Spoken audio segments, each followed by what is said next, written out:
All right, you beauties. Volume of spheres is like a tad different. It's a new formula that we've never really dealt with before.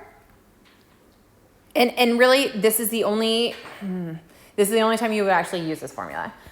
You will always have a reference chart. Basically, this lesson is just going to show you how to identify the dimension that you need, which is your radius. That's all we're going to need here.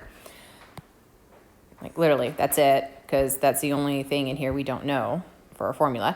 And how to write it in terms of pi. Because on the 8th grade STAR test, they actually ask in terms of pi frequently. So we want to just make sure that we know how to do all of that. Okay, let's get into it. Clearly, I've already highlighted some things. We're going to write out the formula. Always 4/3 pi r squared. Then we're going to identify the radius. We're going to plug in the radius and then solve. That's basically it. Now, okay, let's look at the two different formulas that I've got here. I've got 4 pi r cubed, then divided by 3. I also have 4/3 pi r cubed. They are exactly the same formula. However, if there's ever a time where I can, easily like cross something out and divide by 3, then I'm going to want to do that.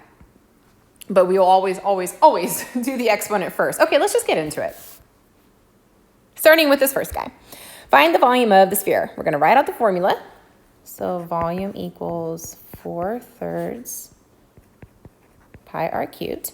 I identify the radius. The radius is 5. So now let's plug it in. 4/3 times 3. Nope. Let's keep it in terms of pi. Pi 5 cubed. Now, some of you guys already know what 5 cubed is off the top of your head. Some of you don't. You do know what 5 squared is off the top of your head, and you know that's 25. So if you've got 5 quarters, how much money do you have? Well, you have 125.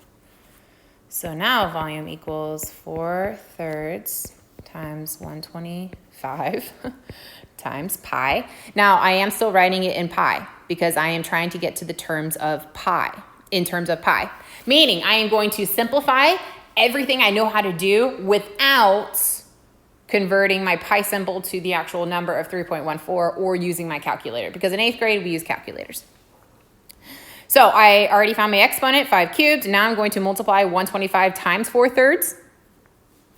So let's put 125 over 1 times 4/3. I cannot cross reduce because 125 is not easily divisible by 3. So I'm just going to multiply 125 times 4, then divide by 3. Which honestly is probably what I was going to have to do in the first place. So 125 times 4. 5 times 4 is 20. 2 times 4 is 8 plus 2 is 10. Ooh, 500. Cool. 500 divided by 3. Well, that is kind of mental math. I'll show you. 3 can go into 5 one time, remainder 2. 3 can go into 26 times, remainder 2. 3 can go into 26 times, remainder 2. And now we've got a repeated decimal. Now, if you were not following along in your head as I was trying to say it, because you should have been picturing long division. 3 can go into 5 one time, remainder 2. 3 can go into 26 times, remainder 2. 3 can go into 26 times, remainder 2. And then that's where the decimal came in, and we've got a repeated decimal. So as I was saying it from the fraction part, you should have been picturing the long division in your head. I mean, that's how I do it mentally, just from a fraction. So I'm not writing everything out. I'm kind of doing some of it in my head. So in terms of pi, this is 100 and, it's like trying to write a 0, 166.6 repeated pi. It would be units cubed. Units cubed.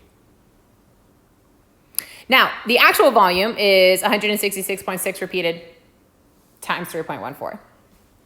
So let's do that. Do 166.67. We round to the hundredths. In 7th grade. In 8th grade, we would use calculator. And clearly the 7 more, so I'm going to raise that by 4, 6, 7. I'm going to tell you that. 7 times 4, 28, 32. 6 times 4, 24. Plus 2 is 26. 6 times 4 is 24. Plus 2 is 26. 6 times 4 is 24. Plus 2 is 26. 1 times 4 is 4. Plus 2 is 6. Holy smokes. Okay.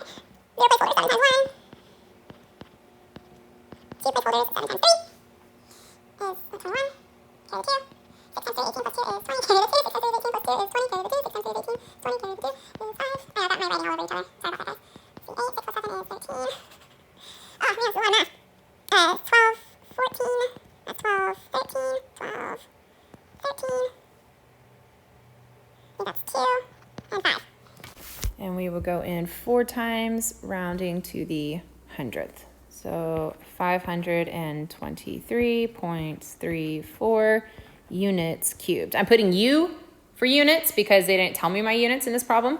So I would just do U. But we do always label our numbers because I need to know that this 523 is reflecting volume, which I know that from my units cubed because area is always units squared, volume is always units cubed.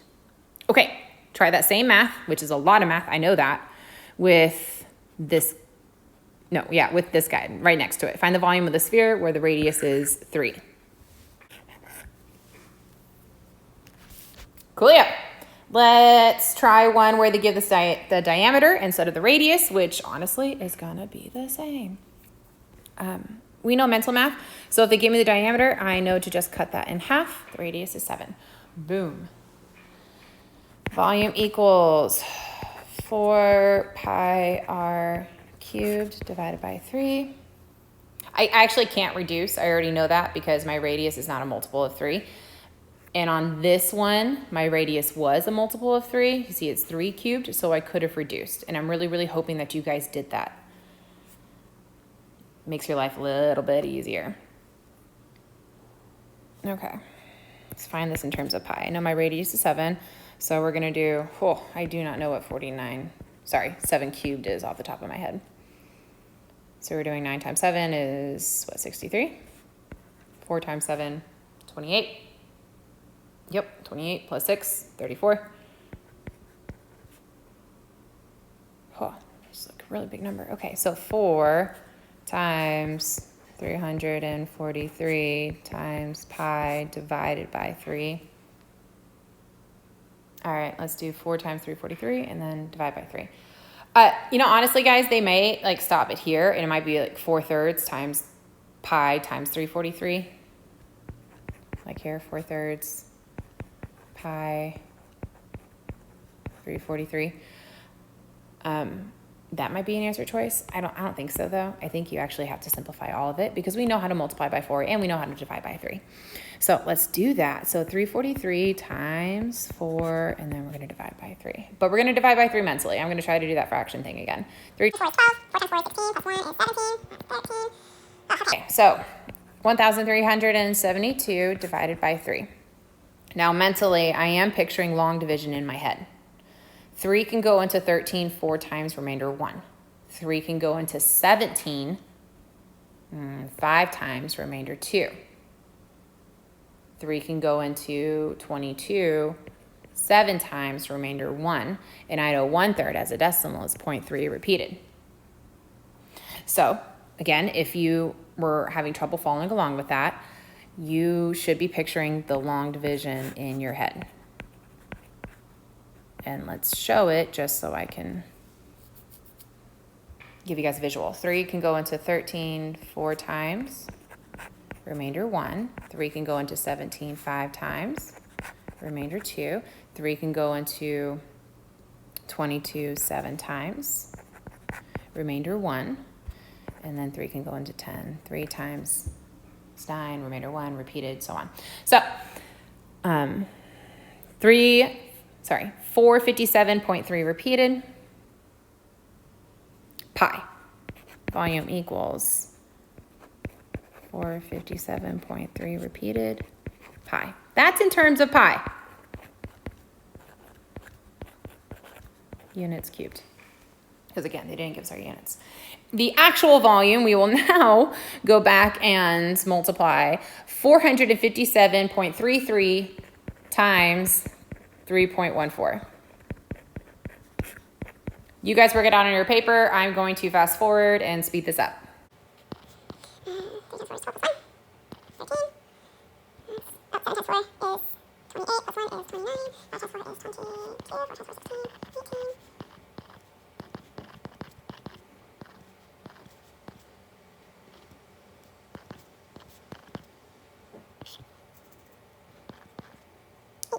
17, 20, 21.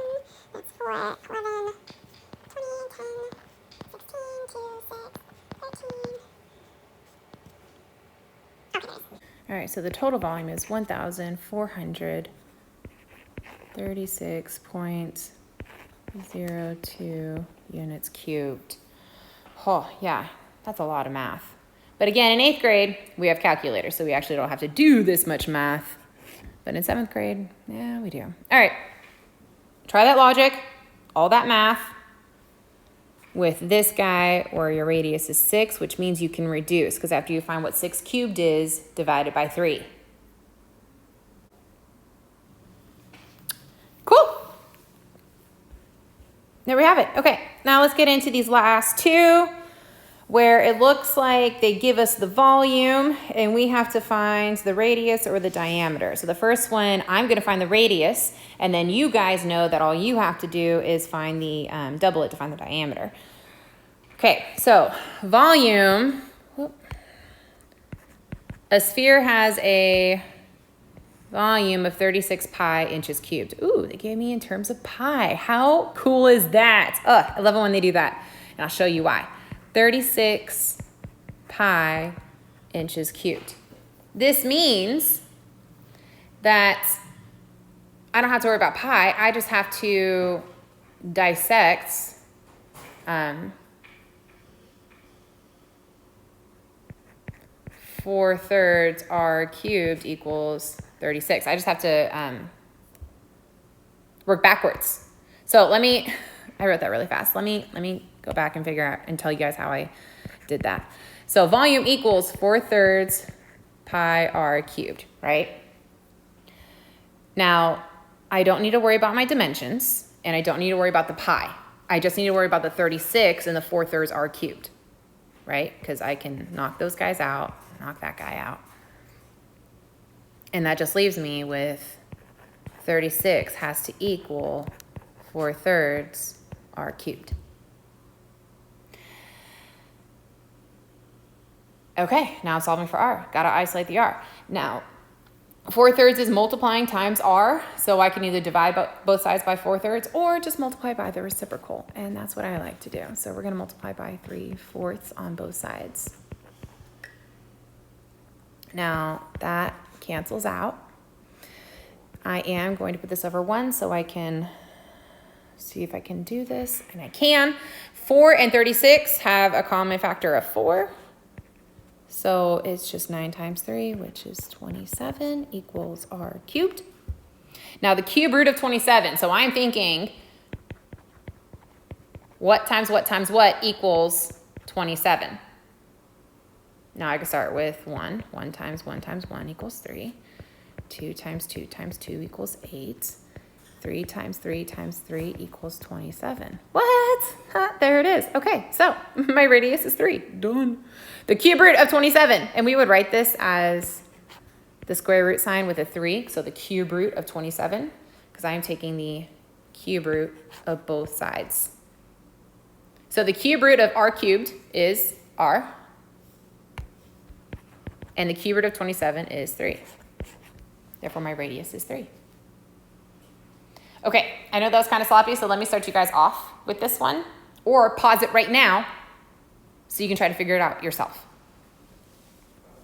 Okay, so to start you guys off, you know that the volume equals 2,304 pi millimeter cubed. So we're going to find the diameter, not the radius, which means we're going to take the radius and double it. So we're going to 2 times r will give me diameter. So volume equals 2,304 pi, and I know volume equals 4/3 pi r cubed. Again, they gave me the in terms of pi, so I don't actually have to worry about 3.14, which makes my life easier. So to set this up, I'm going to make them equal to each other.